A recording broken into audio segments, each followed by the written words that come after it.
Assalamualaikum warahmatullahi wabarakatuh. Waalaikumsalam warahmatullahi wabarakatuh. Innal hamdalillah nahmaduhu wa nasta'inuhu wa nastaghfiruh wa na'udzu billahi min shururi anfusina wa min sayyiati a'malina. Asyhadu an la ilaha illallah wahdahu la syarika lah wa asyhadu anna Muhammadan abduhu wa rasuluh. Amma ba'd, rabbi shrah li sadri wa yassir li amri wahlul 'uqdatam min lisani yafqahu qawli. A'udzu bi kalimatillahi tammah min kulli syaitani wa hamah min kulli 'ainin lammah. Alhamdulillah, ikhwafillah yang dirahmati Allah. Pada kesempatan ini kita bisa bertemu kembali dalam rangka majelis ilmu, majelis zikir yang insya Allah akan membawa kita ke surganya Allah Subhanahu wa ta'ala. Amin ya rabbal alamin. Sebelumnya saya juga sampaikan jazakallahu khairan kepada Mas Yahya ya, yang sudah membaca surat apa tadi? An-Naba, sama apa lagi? An-Nazi'at, kemudian Abasa ya, 3 surat itu. Nanti pekan depan ganti abinya ya, yang baca ya, yang tadi insyaallah. Al-Quran setoran juga abi berarti ya. Alhamdulillah ya, ini sudah kita mulai dengan bacaan Al-Quran. Semoga menjadi berkah, menjadi hafiz Quran ya Mas Yahya ya, amin ya rabbal alamin. Baik, pada kesempatan ini kita membahas tentang ada 11 penghapus amalan kebaikan. Jadi kalau kita menghapus papan tulis mungkin cukup dengan 1 penghapus. Tetapi amal kebaikan itu ternyata ada 11 yang bisa menghapusnya. Ya, apa saja? Yang pertama adalah murtad, keluar dari Islam. Naudzubillah min dzalik. Ya. Alhamdulillah. Penghapus amalan kebaikan yang pertama adalah murtad. Naudzubillah min dzalik. Ya. Di dalam Al-Quran dikatakan, wa may yartadid minkum an dini fayamut wa huwa kafirun fa ulaika habitat a'malum fid dunya wal akhirah wa ulaika ashabun nar hum fiha khalidun ya. Barang siapa di antara kalian yang murtad dari agamanya kemudian mati dalam keadaan kafir, maka mereka itulah orang-orang yang terhapus amalannya di dunia dan di akhirat, dan mereka itulah penghuni neraka, mereka kekal berada di dalamnya. Ya. Hal ini kelihatannya sepele tapi sangat berat. Ya. Kita khawatir anak cucu kita ya dalam pergaulannya ya khawatir terbawa. Makanya kita harus hati-hati di sini. Ya. Kemudian yang kedua adalah penghapus amal kebaikan adalah syirik, menyekutukan Allah Subhanahu wa taala. Walau asyraku lahabitu anhum ma kanu ya'malun. Seandainya mereka menyekutukan Allah, niscaya lenyaplah dari mereka amalan yang telah mereka kerjakan. Ya. Termasuk mendatangi tukang ramal atau tukang dukun, maka sholatnya tidak terima selama 40 hari. Ya. Bahkan dalam kompetisi pun tidak lepas dari dukun. Ya. Sepak bola, ya. Bola voli pun macam-macam. Ada yang tarik tambang, sampai ada yang katakan tarik tambang itu kuat-kuatan dukun. Akhirnya orangnya nggak bergerak, tambangnya yang putus. Padahal tambangnya besar kayak gitu ya. Nah, itu kadang permainan dukun di situ. Ada hal yang aneh. Sampai dikatakan dalam hadis yang lain, man 'allaqa tamimatan faqad asyrak. Barang siapa yang menggantungkan tamimah atau jimat, maka ia telah berbuat syirik. Ya. Kemudian yang ketiga adalah riya dan sum'ah. Ya. Riya adalah memperlihatkan suatu amal ibadah agar dipuji orang lain. Ya. Sedangkan sum'ah adalah menceritakan amal ibadah dan kebaikan yang ia kerjakan dengan tujuan agar dipuji. Masya Allah. Ya, kadang nggak kerasa ya kita cerita ABCD kemudian menuju ke sini tiba-tiba. Ya, kadang nggak terasa ya Allah. Ya. Fawailul lil musallin alladzina hum an salatihim sahun alladzina hum yuraun. Maka celakalah bagi orang yang salat, yaitu orang yang lalai dari salatnya, orang-orang yang berbuat riya. Jadi celaka orang yang berbuat riya, ya, agar dipuji oleh orang lain. Ya. Makanya dalam kehidupan sehari-hari kita selalu berusaha meluruskan niat agar amal ibadah kita karena Allah Subhanahu wa ta'ala. Setan akan selalu menggoda agar kita riya, agar sum'ah dan lain sebagainya. Kemudian yang keempat ya, dan kelima adalah durhaka kepada orang tua dan mengungkit pemberian. Ya. Wa qadha rabbuka alla ta'budu illa iyyah wa bil walidaini ihsana. Dan Tuhanmu telah memerintahkan supaya kamu jangan menyembelih selain Dia. Dan hendaklah kamu berbuat baik kepada ibu bapakmu dengan sebaik-baiknya. Anjuran berbuat baik kepada orang tua itu seakan-akan diulang-ulang dalam Al-Quran. Ya enggak, dalam surat Luqman ada, ini dalam surat Al-Isra ada, surat apa lagi yang lain? Ya. Hah? Al-A'raf ya, Masya Allah. Jadi diulang-ulang itu supaya manusia itu berbuat baik kepada orang tua. Ya, terkadang yang menjadi ukuran seorang anak berbuat baik kepada orang tua itu kadang melihat orang tuanya. Orang tuaku sering beri aku apa enggak, kan gitu. Ada yang seperti itu. Orang tuaku baik apa enggak? Kadang ada yang mengukur seperti itu. Ya. Dan banyak ukuran yang lain. Kalau seorang anak masih melihat ukuran orang tuanya baik apa enggak, ya, berarti dia masih belum paham bahwasanya perbuatan baik kepada orang tua itu seakan-akan tanpa syarat. Ya. Sampai dikatakan dalam surat itu, wa in jahadaka ala an tusyrika bima laisa laka bihi ilm fala tuti'huma. Dan andai kata orang tua kamu mengajak kamu untuk berbuat syirik kepadaku, kata Allah, maka tolaklah. Ya. Tapi tidak berhenti sampai di situ. Wa sahibuhuma fid dunya ma'rufa. Dan pergaulilah dia di dunia dengan baik. Ya kan? Lah apalagi orang tuanya enggak syirik. Orang tuanya syirik aja kita dianjurkan tetap berbuat baik. Ya, itu dalam ayatnya seperti itu. Ya. Artinya ini gambaran, andai kata mungkin orang tua punya celah dan salah bagi kita. Assalamualaikum. Alhamdulillah. Gak sama Al-Quran, rukuk. Istiqomah. Ya, kita lanjut. Jadi walaupun orang tua banyak kekurangannya, ya, ini dan itu, tetapi tugas seorang anak adalah berbakti kepadanya. Berbakti kepadanya seakan-akan orang tua itu kita anggap sebagai raja yang tetap harus dihormati, dilayani. Apalagi ketika orang tua kita kondisi sudah tua, ya, itu harus tetap dilayani sampai pelayanan yang terbaik yang berusaha kita berikan kepada orang tua. Kalau makanan, jangan makanan sisa, maksudnya didahulukan, ya. Begitu juga minuman yang terbaik, ya. Itu yang dilakukan oleh para sahabat tabi'in, para ulama terdahulu begitu.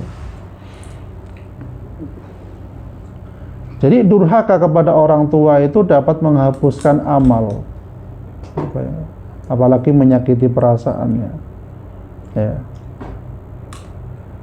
Kemudian selanjutnya adalah mengungkit-ungkit sedekah tadi itu. Ya ayyuhalladzina amanu la tubtilu shadaqatikum bil manni wal adza. Hai orang-orang yang beriman, janganlah kamu menghilangkan pahala sedekahmu dengan menyebut-nyebutnya dan menyakiti perasaan si penerima. Ya. Demikian juga disampaikan oleh Nabi, 3 golongan yang Allah tidak terima amal ibadahnya, yang wajib dan yang sunnah. Yaitu apa saja? Anak yang durhaka kepada orang tuanya, orang yang mengungkit-ungkit pemberiannya, dan orang yang mendustakan takdir. Ya. Mendustakan takdir sering diolok-olok dan lain sebagainya. Ya, seperti itu. Sampai dikatakan dalam hadis tidak akan masuk surga orang yang durhaka kepada kedua orang tuanya. Ya, saking beratnya itu ya, saking beratnya. Jadi terkadang seorang anak itu lebih bersyukur dikasih sebungkus nasi dari orang lain daripada dikasih nasi 3 kali sehari oleh orang tuanya. Ya apa enggak? Kita dalam perjalanan ada yang ngasih nasi bungkus, Masya Allah bersyukur banget. Ngasih minum 1 botol besar, oh, alhamdulillah. Padahal orang tuanya ketika kita mau berangkat dibekali ini itu dan lain sebagainya. Tapi terkadang seringkali tidak bersyukur. Oleh karena itu Allah mengatakan aniskurli wali walidaik, bersyukurlah kepadaku dan kepada kedua orang tuamu, sampai gitu Allah mengatakan. Karena banyaknya seorang anak manusia itu nggak bersyukur pada Allah dan orang tuanya. Kemudian yang keenam adalah meninggalkan sholat wajib. Ya. Ini juga bisa menghapuskan amal. Ya, terutama sholat asar itu tadi disebutkan. Yang pertama kali dihisab dari hamba Allah pada hari kiamat adalah sholat. Jika sholatnya baik, maka seluruh amalnya menjadi baik baginya. Dan jika sholatnya jelek, maka menjadi jelek seluruh amalnya. Sholat baik yang bagaimana? Ya sudah jelas, yang memenuhi syarat dan rukunnya. Dikatakan dalam hadis yang lain, bersegeralah kalian melakukan sholat asar. Karena Nabi bersabda, siapa yang meninggalkan sholat asar, maka gugur amalnya pada hari itu. Ini hadis riwayat Bukhari. Ya. Jadi asar itu ternyata berat juga, betul apa enggak? Sehingga ada ya berat juga ya. Karena apa? Kebablas tidur atau memang menunda-nunda, akhirnya disebut sarip, asar sama maghrib. Nah itu. Oh nanti aja sambil mandi kan gitu, godaannya kan gitu. Ya. Kemudian yang ketujuh adalah mengkonsumsi khamr. Ini jelas menghapuskan amal. Ya. Jadi khamr itu adalah segala yang memabukkan sedikit atau banyak. Ya. Baik berupa cair, gas atau padat. Ya. Dan Allah mengharamkan khamr ini hanya di dunia saja. Di akhirat kelak rusak tubuhe. Ya. Nabi SAW bersabda, siapa saja yang minum khamr, maka sholatnya tidak diterima selama berapa hari? 40 hari. Jika ia bertobat, maka Allah terima tobatnya. Jika ia mengulanginya, maka sholatnya tidak diterima selama 40 hari lagi. Ya, jika ia bertobat, maka Allah terima tobatnya.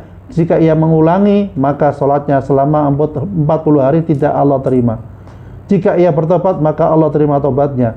Jika ia mengulangi keempat kalinya, Allah tidak menerima tobatnya dan memberinya minuman dari sungai Khobal. Oh, sampai gitu ya. Ya. Umar ditanya, wahai Abu Abdurrahman, apa itu sungai Khobal? Kemudian dia menjawab, nahrum min soditi ahlin nar, yaitu sungai dari nanah penduduk neraka. Na'udzubillah min dzalik. Jadi sampai keempat kali bertobat itu baru ditolak oleh Allah. Ya. Tapi ini perlu pembahasan lebih lanjut ya. Tapi yang jelas sebagai bentuk peringatan keras bagi para pemabuk tadi itu. Nabi SAW juga bersabda, wa thalathatun la yadkhulunal jannah. Ya, ada 3 orang yang tidak masuk surga, yaitu orang yang durhaka kepada orang tua, pecandu khamr. Nah, ini pecandu khamr. Dan man dalam sedekah. Ya, apa man ini? Semacam pelit ya. Nah. Macam yang satu pamer secara dohir, itu pamer secara batin. Jadi man itu adalah pamer kepada orang lain dan pamer ujub terhadap dirinya sendiri. Ya. Oh, kalau tidak saya kan itu ya, Masya Allah. Ya. Kemudian yang selanjutnya adalah ke-8 memelihara anjing. Ya. Disampaikan dalam hadis, barang siapa memelihara anjing, jadi ini termasuk penghapus amal ya. Barang siapa memelihara anjing, maka amalan solehnya akan berkurang setiap harinya sebesar 1 qirot. Ada 1 qirot itu berapa? 1 gunung Uhud. Masya Allah. 1 qirot itu adalah sebesar gunung Uhud. Kecuali anjing untuk menjaga tanaman atau hewan ternak. Nah, ada pengecualian di sini, ya. Tapi kalau kambingnya 10 yang jaga anjingnya 20 ya lain, itu ternak anjing namanya. Jaga rumah nggak masuk ya? Jaga rumahnya Ya, di sini menjaga tanaman atau hewan ternak. Oh, ya. Termasuk jaga rumah ya. Di Kalimantan itu butuhkan untuk itu ular. Ular ya. Perkebunan gitu. Ya. Ya itu untuk menjaga dari bahaya lah intinya kan gitu. Berburu. Kalau hobi nggak boleh. Lah lain lagi ceritanya. Lain apa anjing-anjing yang biasa juga. Lucu. Kamera nih. Lu daging. Tahu kok di. Baik. Jadi 1 qirot adalah pahala sebesar gunung Uhud ya. Sebagaimana dalam Nabi tadi, dalam hadis Nabi, apa itu 2 qirot ya? Jawab beliau seperti 2 gunung yang besar. Ya, hadis Bukhari dan Muslim. Kemudian yang ke-9 adalah bid'ah mengada-ngadakan dalam urusan agama. Barang siapa yang beramal tanpa ada perintah dari kami maka tertolak. Man amila amalan laisa alaihi amruna fahuwa raddun ya.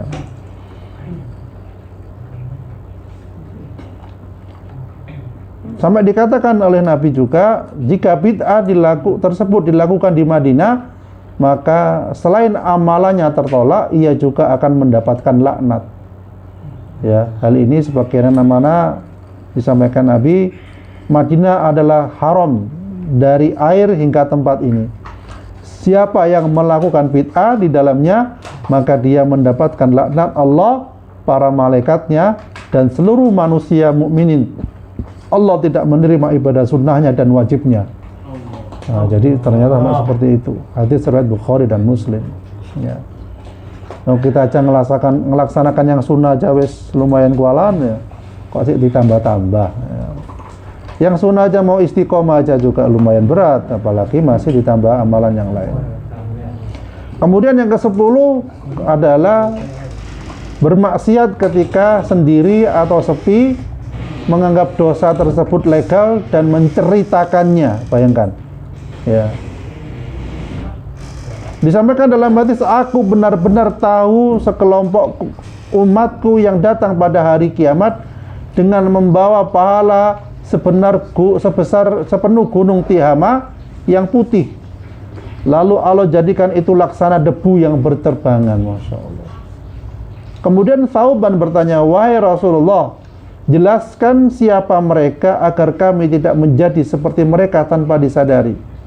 Kemudian beliau menjawab, mereka saudara kalian dan sejenis dengan kalian. Mereka sholat malam seperti kalian, tetapi mereka adalah kaum yang apabila bersendirian dengan larangan Allah, maka mereka melanggarnya. Hadis riwayat Abu Dawud. Namun orang yang menyembunyikan maksiatnya memiliki kemungkinan Allah mengampuni selagi tidak membeberkan kepada orang lain. Ada orang mabungi mabuk, aku mau ada gitu. Ada yang tenang-tenang ya. Kok sakit perutnya kenapa mas? Mari ngombe. Ada yang seperti itu. Ya.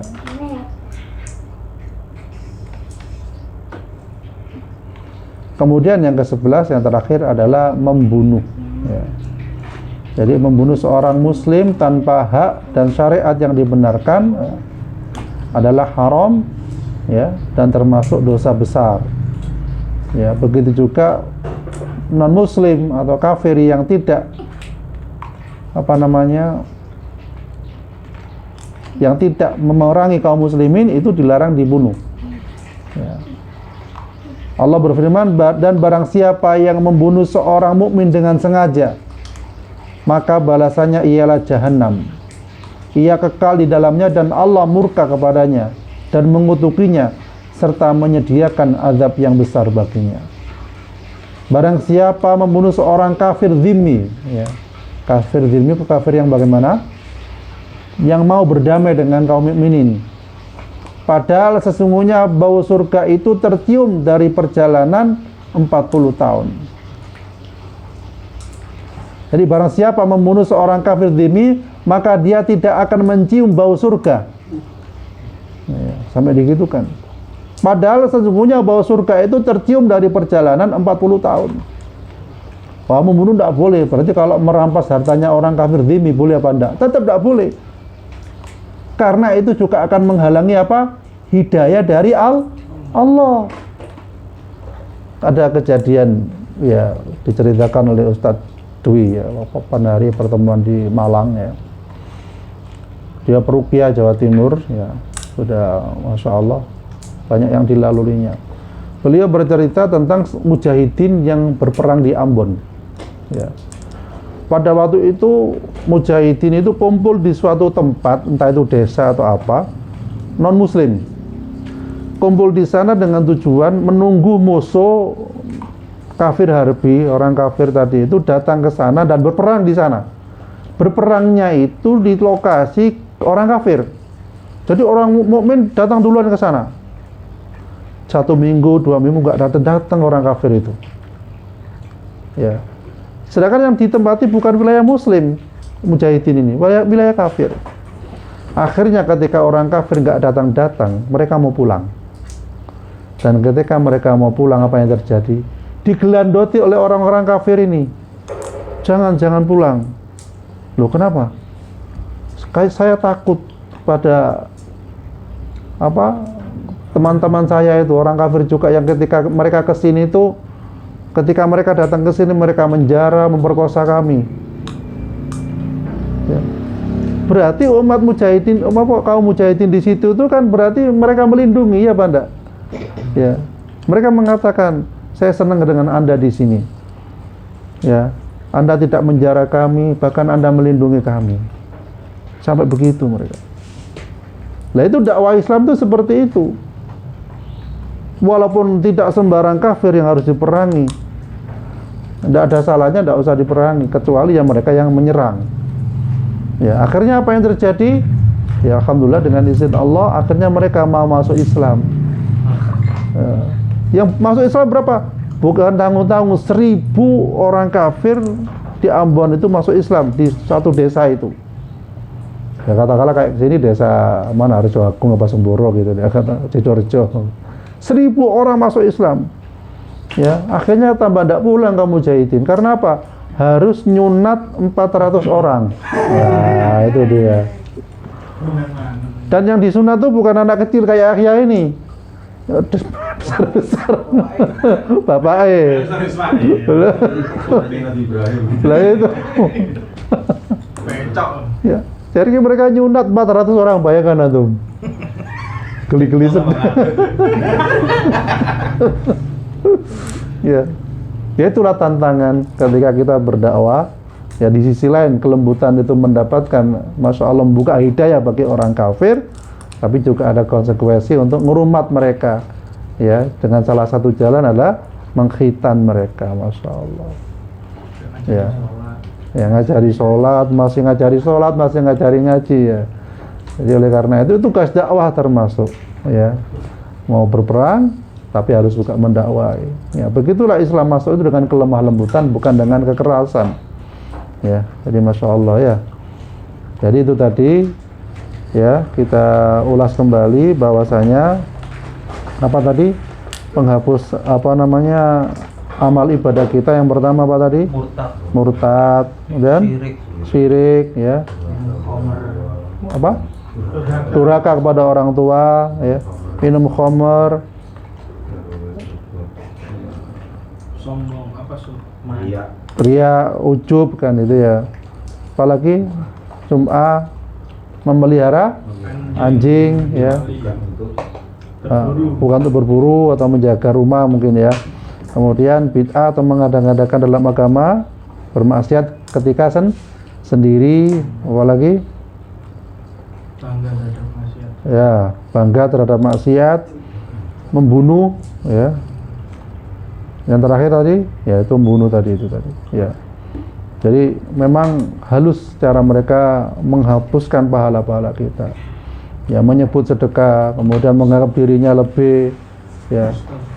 Padahal ketika kemarin tak sampaikan itu, sahabat itu neliti di antara 30 sahabat itu, di antara mereka tidak ada yang membanggakan amalnya. Ya kan? Bahkan di antara mereka rata-rata menangis karena merasa kurangnya amal. Merasa amalnya ini khawatir gak diterima oleh Allah Subhanahu wa ta'ala. Dan mereka merasa masih banyak dosa. Ya, artinya apa? Ketika seorang mukmin merasa dirinya tidak banyak dosa, ya berarti perlu dipertanyakan. Ya. Berarti bisa jadi dosa yang tanpa disadari, tetapi itu dianggap biasa. Jadi oleh karena itu kita di sini bersama-sama mempelajari dosa-dosa itu apa saja. Banyak kalau direntet ya. Makanya kita dianjurkan istighfar ya, minimal 100 kali. Dan minta petunjuk kepada Allah agar ditunjukkan ke jalan yang lurus. Ya, jalan apa yang diridhoi oleh Allah Subhanahu wa taala. Ya.